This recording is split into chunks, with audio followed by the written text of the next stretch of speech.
Hello and welcome to this video.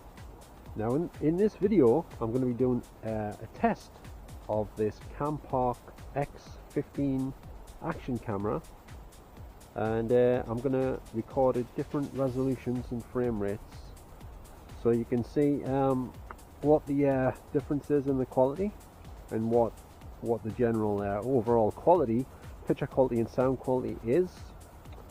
And yep, I'm just going to do like a vlogging sort of thing at the same time.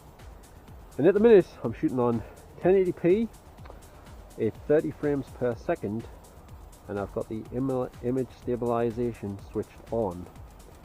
Obviously this doesn't have quite as good image stabilization as say the Acaso V50X, which I've also got, but it does have better sound than the Acaso V50X by quite a large margin, I would say, because I've tried both of them. I've only tried this one briefly. This is the first proper outside test of this camera, but apart from that I've only tried it indoors, and I'll show a couple of clips on here of the footage I shot indoors with room lighting, like just normal room light, you know, just LED bulbs on the ceiling type of thing.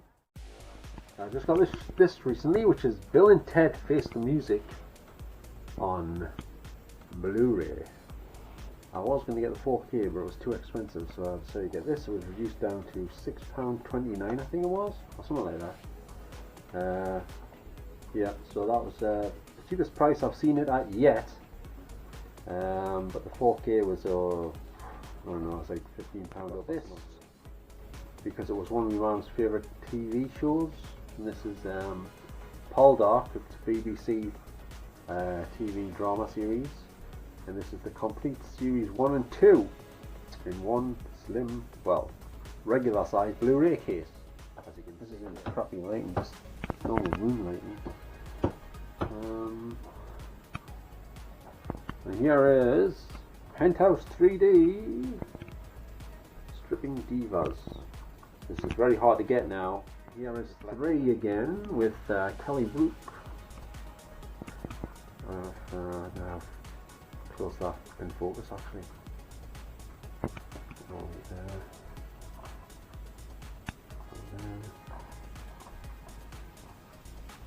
There you have it.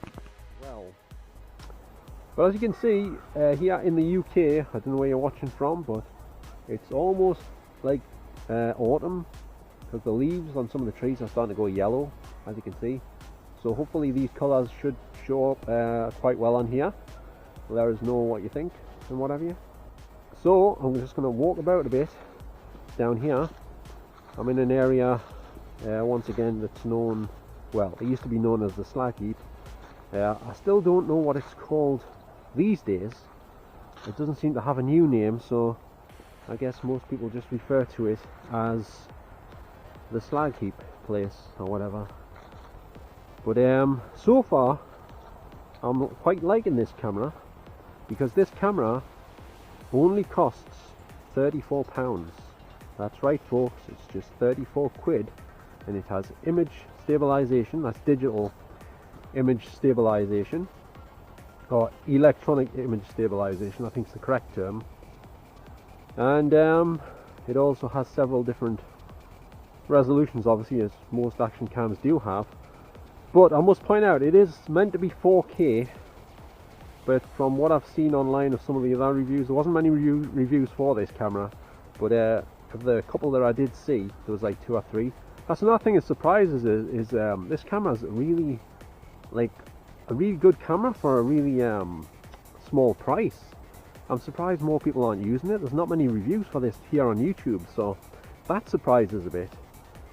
But it's got very good colour as far as I can tell, and like I say, it's got the image stabilization, and it also has different frame rates obviously, but I've only tried this one, which is 1080p at 30 frames per second so far. Now I'm just going to walk amongst these trees, so the lighting will be a bit dimmer under these trees, but it's a very dull day at the minute anyway. There's been no sun that I know of, and the weather forecast said it's got a 90% chance all day long of precipitation, which means lots of rain basically, but I haven't seen much of that yet either. But knowing my luck, it will probably start chucking it down any minute. It was raining a bit earlier, I'm not sure what time, but the ground was wet. Doesn't seem too wet at the minute though, but it had been raining a little bit so far. Right then, I'm just going to do a... I don't know what the exposure's like, because I had trouble with the exposure, and I still am having trouble with exposure on the Casso V50X.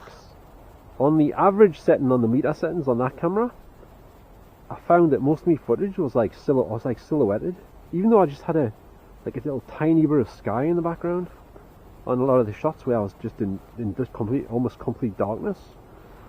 So I wasn't too impressed with that, but I changed it to the meter setting, the spot meter setting rather, and on that one it was better, but it kept going light here and there, a bit too light, overexposed, but at least you could see us for the most part, unlike the other setting.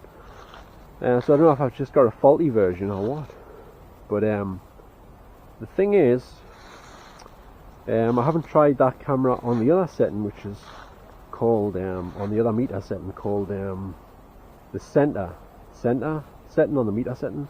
I'm going to try it on that one next, I think. But I haven't brought that one with us today because I thought I was going to chuck it down, so I just brought the one camera to test out. Okay, now I'm shooting at 1080p at 60 frames per second with the electronic image stabilization switched off. So it should be a lot shakier now.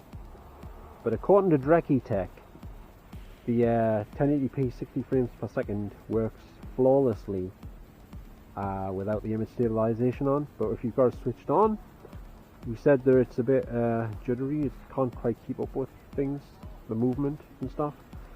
So I'm going to try walking forwards a bit and see if you can, because it will be a lot shakier now, I should imagine. But he said the quality at 60 frames per second on 1080p was like as good as you could expect. It's like really good according to him, but like I say, I haven't tested it like this. I have to watch this footage back, so I don't know what it's going to look like, but I'll probably be mainly using it with the image stabilization switched on normally if I'm making a regular video, you know, not just a test video. So right, let's walk around a bit further. And I think there's a tree snapped in half here. Right here, a tree has snapped in half somehow, I think. Don't think it's meant to be like this. Probably some kids or something did that. Right, walk away from these trees. I'm going to show you some footage walking forwards, so you can see how shaky it is without the stabilization switched on. And this is not exactly smooth, flat ground I'm walking on. It's a bit bumpy with long grass and little pits and things, like, you know, the ground goes up and down. Okay, I've now switched to 1080p at 60 frames per second. So see what this one's like. There is no what you think of the overall quality of this camera from what you've seen on this video. Would be interested to know what you think of the picture quality, the sound quality. I must point out, even though the sound's really good on this compared to some of the other cameras, including the Casso V50X, which has terrible sound, and a few people have told me this already on my YouTube channel here. I've got a video called Hunting Squirrels at Hebburn Cemetery, and a couple of people already said the sound wasn't very good, I think, or one person. Yeah, I think it was just one, but somebody else mentioned the sound on another video I shot down here with the Casso V50X, and also said the sound wasn't very good. So, keep forgetting what I was going to say. So basically, yes, there's another thing I've just noticed while I was checking my footage. The screen on this camera is way better than the one, at least on my Casso V50X, because when you look at your video playback on the Casso V50X, the colour looks terrible. The picture looks washed out, colourless and everything. The screen's really dull on mine. I don't know if it's a setting or something, but it just doesn't look good. But this one, straight out of the box, the colour's like very bright and vibrant. it just looks brighter and just much better. And like I say, I've seen a bit of the footage off this camera so far, and the footage looked good even in indoor lighting, just with the lights you have on the ceiling at night in your house. It looked good on there as well. If the lighting isn't, like if you're not right under the lights, if you're in the dim part of the room, you get a bit of like motion blurring effect. But apart from that, it's way better than any phone that I've got for that sort of lighting, that's for sure. And this cost a fraction of the price of my phones, so that's already pretty good. I'm just going to walk around a bit here and see what this 60 frames per second at 1080p looks like. That's what I was going to say. Even though this the sound on this camera is pretty good, you still have to turn up the volume on your editing software a bit if you've got editing software. Otherwise, it will be still a little bit on the low side, maybe. But then again, it depends what you watch the videos back on, because if you watch YouTube on your TV, some TVs let you ramp the volume up quite high. But if you're watching on your phone, some phones only let you go so high and then you can't make it any louder. So it depends what you're watching back on, I guess. But I would still recommend, if you're going to get this camera, which I highly recommend by the way, because it's only £34 and it has a touch screen and it has, well, fake 4K but really good 1080p and really good sound, and that's a lot better than what you get on a lot of these more expensive models, you know, such as the Casio V50X, as I keep saying. So I don't know which angle the light's coming from mostly, because it would have been cloudy. Where the sun is, I'm not sure. Somewhere anyway. But anyway, I'll just walk around different directions and see what the exposure looks like, because I haven't got a clue, because I haven't tested this outside in the daylight yet. This is the first time, like I keep telling you. And let us know what you think of the image stabilization when I'm walking about here. Actually, I'm going to turn the camera around so you can see what it's like with us pointing the camera forwards on the image stabilization at 60 frames per second on 1080p. And also, I'm not actually sure where the microphone is on this camera. I think it's on the side. That's the only place I can find with some little holes, but I'm not sure if that's the speaker. And you can hardly hear the speaker, by the way, when you try to play your video back on the camera here. You can hardly hear a thing, but that's the same on the Casio V50X as well.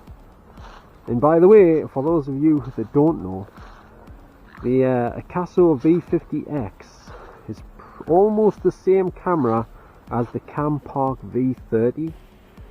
I've watched several comparison reviews for those two cameras, and the only real difference seems to be mainly that one of them's got, like, the colour's a bit stronger on one of the cameras, but that might vary from model to model, you know. Like, not every version of this camera I'm using here might be exactly the same, like exactly the same sound quality or colour and everything. They might vary a bit, you never know, different countries and that. Because my Casio V50X appears to have worse sound quality than some of the other people I've seen review the same camera on YouTube, for example. But I've just bought an external microphone for that one, so it does sound a lot better, but there is a slight bit of distortion comes through when you talk a bit louder here and there when you're talking, but I guess I can live with that.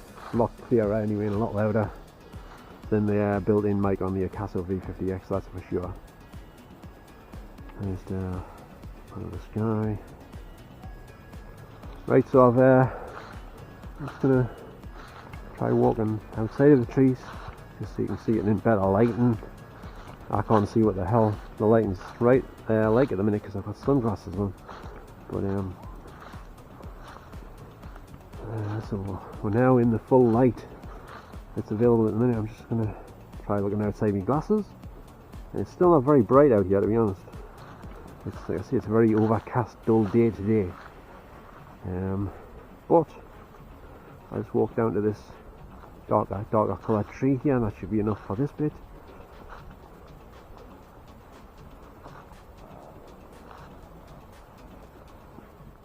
Right, now as I'm holding this camera, I've got it in the usual position I have when I'm recording myself, but my arm isn't fully extended, like fully, because I thought there was someone behind us. There's a leaf falling off the tree or something.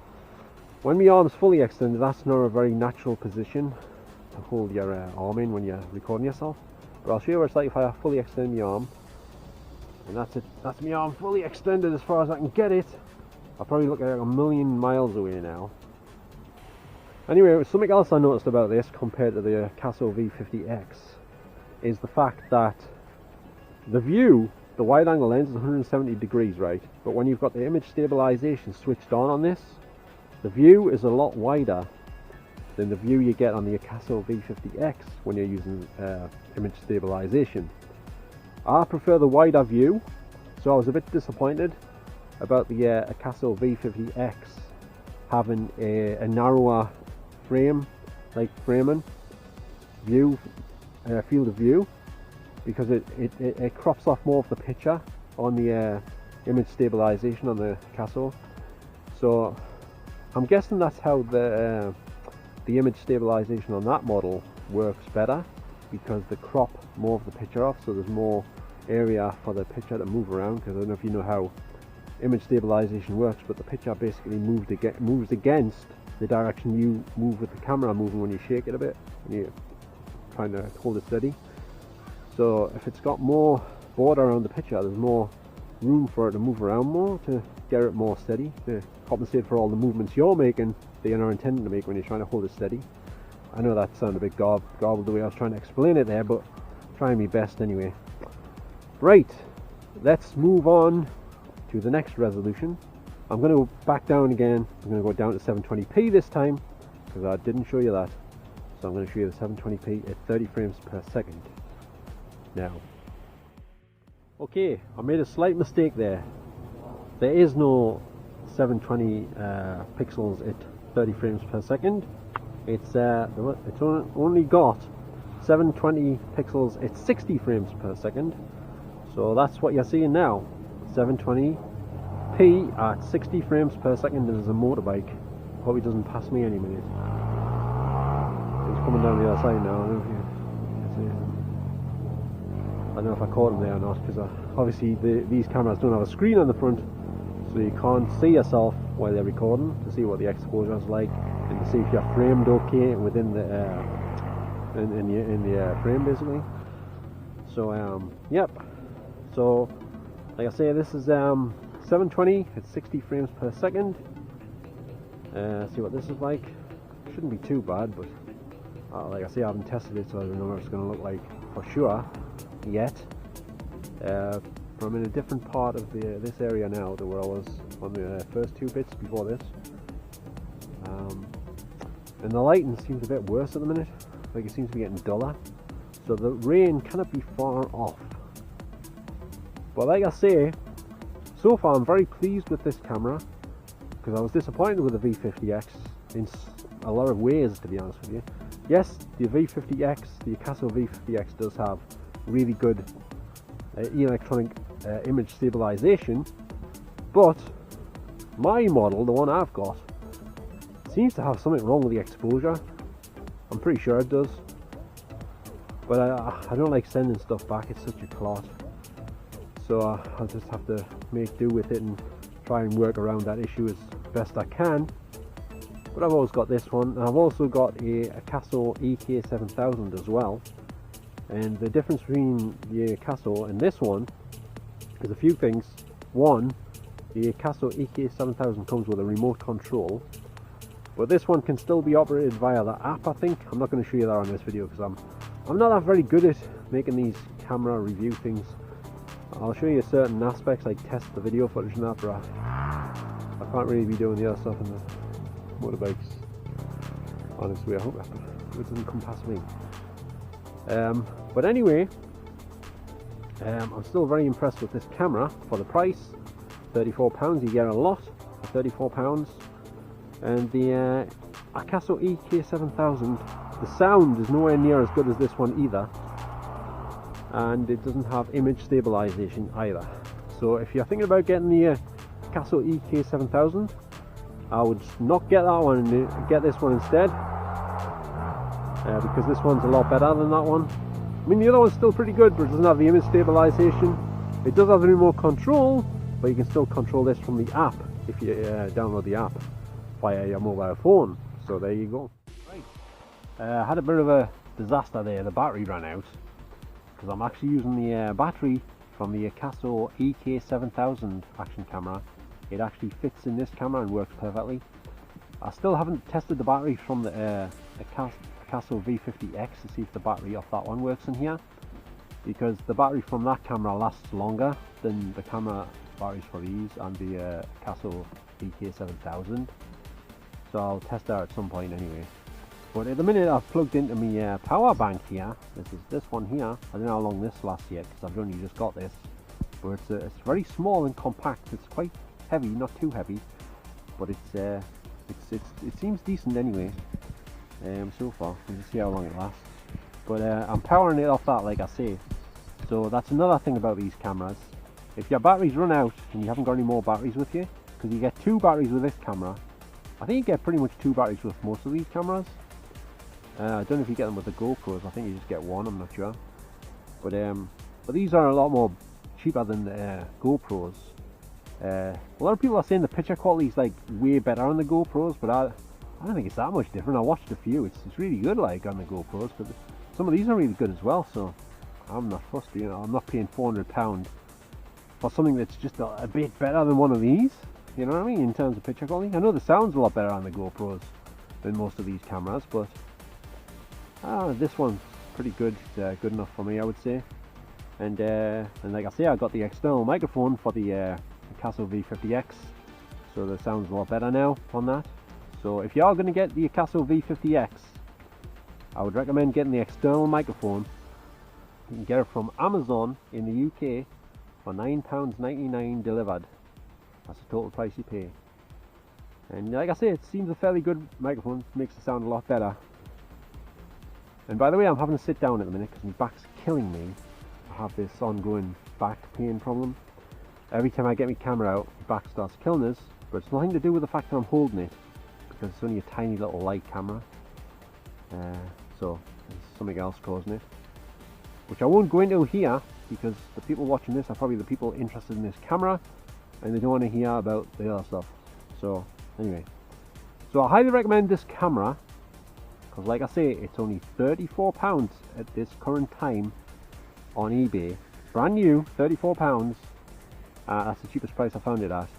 And it's September now, and it's 2021, just in case anyone's watching this in the future and it might be discontinued by that point, or perhaps the era, I'm not sure. But a lot of these cameras do get discontinued, unfortunately. And I must point out, I'm sitting under the trees at the minute on the ground, and I don't know what the lighting's like down here, but I don't think it's very good, so I don't know what this is going to look like. It's all of this video is a pure test of what this camera can do, what it's like in different sort of lighting. This is a good day to test it on because it's dull and overcast. So if it does well in these conditions, these lighting conditions, you can imagine it'll be way better if the sun's out. You know what I'm saying? So anyway, like I say, if you're on a tight budget and you want a decent camera with a touch screen and digital image stabilization, or electronic image stabilization, I was getting mixed up, this is the one to go for. And then later on maybe you can get an even better one when you've got some more money, maybe. You know, but this, I was well impressed with this over the V50X, because this one had better sound, it had a touch screen, it's got the image stabilization, and the color's really good, and the picture's really good. What more can you ask for? It doesn't got the remote control. It does have the waterproof case, of course, if you want to go deep sea diving or just take it out in the rain. So it's got all that. Oh, there's one other thing I should mention. When I first got the camera a few days ago, this one, I couldn't get the bloody camera out of the waterproof case. It was stuck well in there. So you might have to put some lard or butter on it if you want to put it in and out of the case, just to get it back out. Because it just doesn't want to come out, at least mine didn't. So anyway, I think that's pretty much most of the things, the main parts of this camera covered, I think. And like I say, you can power it off a power bank if your battery runs out. So that is extremely handy. So I'd just like to thank everyone for watching this video, and don't forget to give us a little like if you enjoyed any of it, and don't forget to subscribe if you'd like to see more videos from me at some point, and I shall see you again on another video. So thanks for watching, and bye for now. Oh, and I almost forgot, If you've got any questions, just pop them down in the comments and I will get back to you as soon as possible. Okay, so thanks again and bye for now. Ta-ra now.